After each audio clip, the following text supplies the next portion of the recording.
നിങ്ങളുടെ favourite shows ഇനി ഒരിക്കലും മിസ്സാവില്ല. ഇപ്പോൾ C5 കാണും നിങ്ങളുടെ ഫേവറേറ്റ് ഷോസ് തികച്ചും സൗജന്യമായി. അയ്യോ സാറേ, ഞങ്ങളൊന്നും ചെയ്യലേ. അയ്യോ സാറേ, ഹോസ്പിറ്റലിൽ വെച്ചത് മാറിപ്പോയത് ഞങ്ങൾ അറിഞ്ഞില്ല. സാറേ സുല്ലേ വേണ, നമുക്കൊന്ന് ഹോസ്പിറ്റലിൽ നോക്കിട്ട് വാ. ദീപക്കേ, എടാ, നീ ഇങ്ങനെ കിടന്ന് അലറിയിട്ട് എന്താ കാര്യം?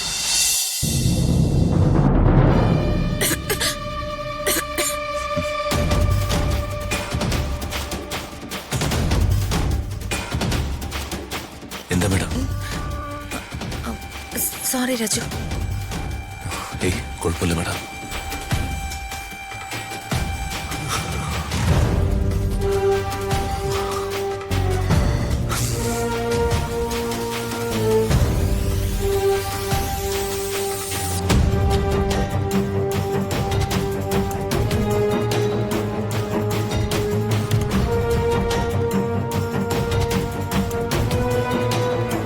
എക്സ്ക്യൂസ് മീ, ഇവിടെ AC ഒന്ന് കുറയ്ക്കാൻ എന്താ ചെയ്യേണ്ടത്? റിസപ്ഷനിൽ പറഞ്ഞാൽ മതി. ആ ശരി.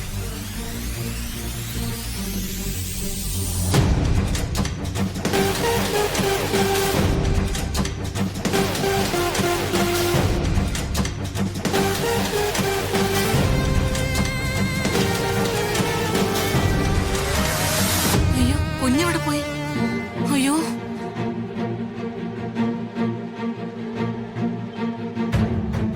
ദൈവമേ, കുഞ്ഞെവിടെ പോയി? അയ്യോ, ഈശ്വര, കുഞ്ഞ്.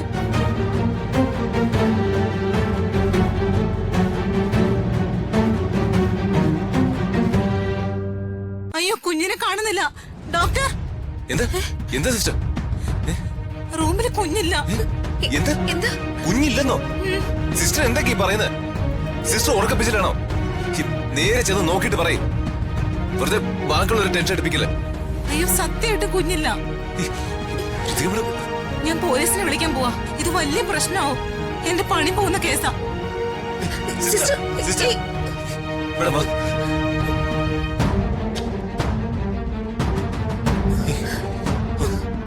മേഡം, ഇത് പ്ലാന്റ് ആണെന്ന് തോന്നുന്നത്. മാഡം ഇവിടെ ഉണ്ടാവണം. ദിവ്യക്ക് ഒരു കുഴപ്പം വരരുത്. ഞാൻ പോയി അന്വേഷിച്ചിട്ട് വരാം.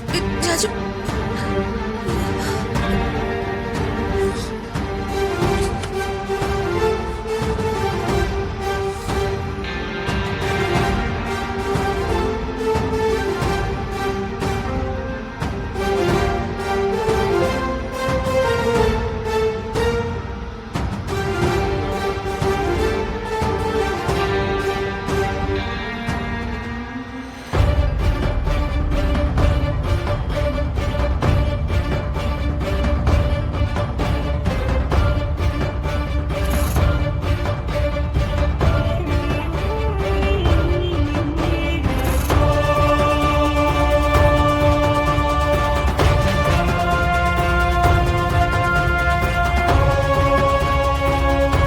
ചേട്ടാ, ഒരു കുഞ്ഞിനെ ഇവിടെ എങ്ങനെ കണ്ടോ?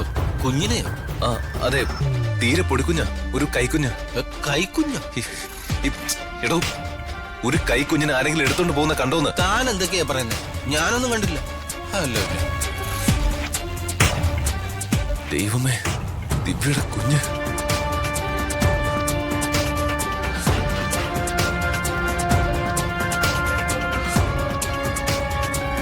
അമ്മേ, ആ കുഞ്ഞിനെ അമ്മ എടുത്തു കാണുമല്ലോ അല്ലേ? ഇവന്മാരെന്താ ഫോൺ വിളിച്ചിട്ട് എടുക്കാത്തെ? അമ്മയ്ക്ക് വേറെ നല്ല ആൾക്കാരെ എങ്ങനെ ഏൽപ്പിക്കാൻ പാടില്ലായിരുന്നോ? ഇവന്മാർക്കൊന്നും തീരെ ഉത്തരവാദിത്വമില്ല. എന്തിനും ഏതിനും നീ ഇങ്ങനെ എടുത്തു ചാടി എങ്ങനെയാടാ? കുറച്ചൊന്ന് സമാധാനപ്പെട്. ഏതായാലും നിന്റെ ബോംബെക്കാരെ പോലെയൊന്നും അല്ല ജെയ്സൺ. അവനൊരു കാര്യം ഏറ്റിട്ട് പോയിട്ടുണ്ടെങ്കിൽ അത് നടത്തിയിട്ടേ വരൂ.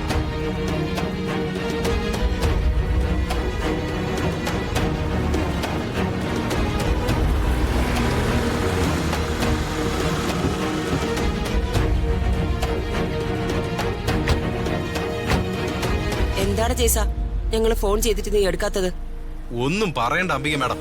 ആ കുഞ്ഞിനെ അവളുടെ റൂമിൽ നിന്ന് പൊക്കാൻ ഞാൻ ഇത്തിരിയൊന്നും അല്ല പാടുപെട്ടത്.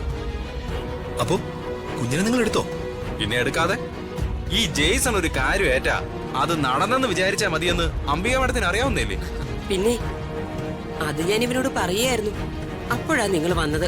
കാശ് ഞാൻ പറഞ്ഞതിലും കുറച്ചധികം കൂടെ ആവും. ഒരു പോലീസുകാരനായിട്ട് ഏറ്റുമുട്ടേണ്ടി വന്നു. പോലീസോ? പറഞ്ഞു കൊടുക്ക് സുനിലെ. കുഞ്ഞിനെ ലേബർ റൂമിൽ നിന്ന് എടുത്തോണ്ട് ഞങ്ങൾ ആശുപത്രിയുടെ മുന്നിലേക്ക് ഇറങ്ങിയതും അവിടെ ഒരു പോലീസുകാരൻ, ഒരു SI, 6 അടി പൊക്കവും ഒത്ത വണ്ണവും കൊമ്പ മീശയായിട്ട് ഒരു 1.5 കടാകടിയനായ മനുഷ്യൻ. എന്നിട്ട് ജെയിംസ് അണ്ണനും ആ പോലീസുകാരനായിട്ട് ഒരു 10-15 മിനിറ്റ് നിർത്താതെ ഉള്ള ഇടി. ഹോ, ഇടിയെന്ന് പറഞ്ഞാലേ കണ്ടു നിന്നവരൊക്കെ കിടുങ്ങിപ്പോയെന്നേ. ആ മതി മതി, തനിക്ക് കാശ് എത്രയാന്ന് വെച്ചാൽ ഞാൻ തരാം. ആദ്യം തന്നെ ആ കുഞ്ഞെവിടെയാണെന്ന് പറ. കുഞ്ഞിനെയൊക്കെ തരാം, ആദ്യം പറഞ്ഞ കാശെടുക്ക്. ജയ്സ, നിനക്കെന്താ എന്നെ അത്രയ്ക്ക് വിശ്വാസമില്ലേ? കാശ് എത്രയാണെന്ന് വെച്ചാൽ നിനക്ക് ഞാൻ തരാം. പണി തീർന്നിട്ടില്ല, ഇനിയും പണിയുണ്ട്. കുഞ്ഞിനെ കണ്ട് ബോധ്യപ്പെട്ട് നിന്റെ കയ്യിൽ തന്നെ ഞാൻ അതിനെ തന്നുവിടും. നിനക്കതിനെ വിറ്റ് കാശാക്കുകയോ എന്താന്ന് വെച്ച ചെയ്തോ. ആണോ? അതേടാ, കുഞ്ഞിനെ കൊണ്ടുപോകുന്നതിന് വേറെ കാശ് ഞാൻ തരാം. നീ ആദ്യം കുഞ്ഞിനെങ്ങി എടുക്ക് ജയിച്ചാ. സുനിലെ, കുഞ്ഞിനെ ഇറ. ശരിയേട്ടാ.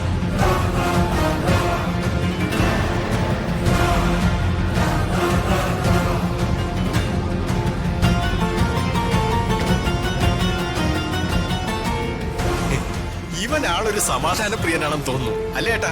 നമ്മൾ കാറ് കയറിയതിനു ശേഷം ഇവൻ ചെറിയൊരു ശബ്ദം പോലും ഉണ്ടാക്കിയിട്ടില്ല. ആ, അത് കാറിൽ AC ഇട്ടിരുന്നോണ്ടായിരിക്കൂടാ സുനിലെ. ഓ, കുട്ടി ആൺകുട്ടിയാണോ? അതെ, അംബിക മാഡത്തിന്റെ മകൻ ദീപക്കിനെ പോലെ സുന്ദരനായ ഒരു കുഞ്ഞ്. പെട്ടി തുറക്കടാ. ദേ തുറന്നു.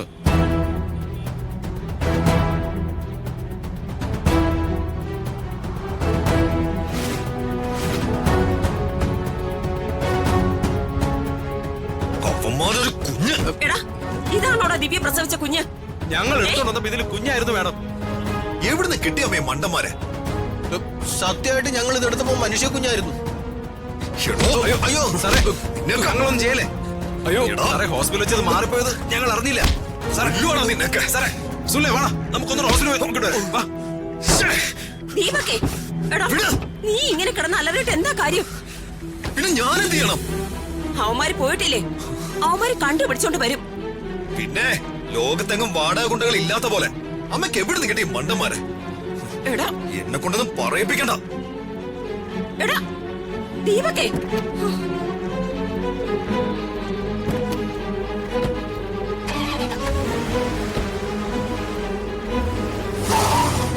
നിങ്ങളിങ്ങനെ കെയർലെസ് ആയാലും എങ്ങനെ? നമ്മുടെ ഹോസ്പിറ്റൽ ചരിത്രത്തിൽ ഇങ്ങനെ ഒരു സംഭവം ആദ്യമായിട്ടാ. അകത്ത് കിടക്കുന്ന സ്ത്രീയോടും അവരുടെ കൂടെ വന്നവരോടും ഞാൻ എന്ത് സമാധാനം പറയാ? CCTV ചെക്ക് ചെയ്യാൻ സെക്യൂരിറ്റിയോട് പറഞ്ഞായിരുന്നോ? പറഞ്ഞു ഡോക്ടർ. എന്റെ മോൻ ഋതിക മേഡം, എന്റെ കുഞ്ഞ്, എന്റെ കുഞ്ഞിനെ എനിക്ക് വേണം. എനിക്ക് വേണം. ഇങ്ങനെ ബഹളം വയ്ക്കില്ലേ? ഞാൻ പോയി നോക്കട്ടെ മേഡം. എന്റെ കുഞ്ഞ്, മേഡം കൂടി വാ, നമുക്ക് കുഞ്ഞിനെ നോക്കാം. ദിവ്യ, നീ എന്താ ഈ കാണിക്കുന്നേ? നീ അവിടെ കിടക്ക്. ഡൗൺലോഡ് ചെയ്യൂ C5 ആപ്പ്. കാണൂ എല്ലാ എപ്പിസോഡുകളും സൗജന്യമായി.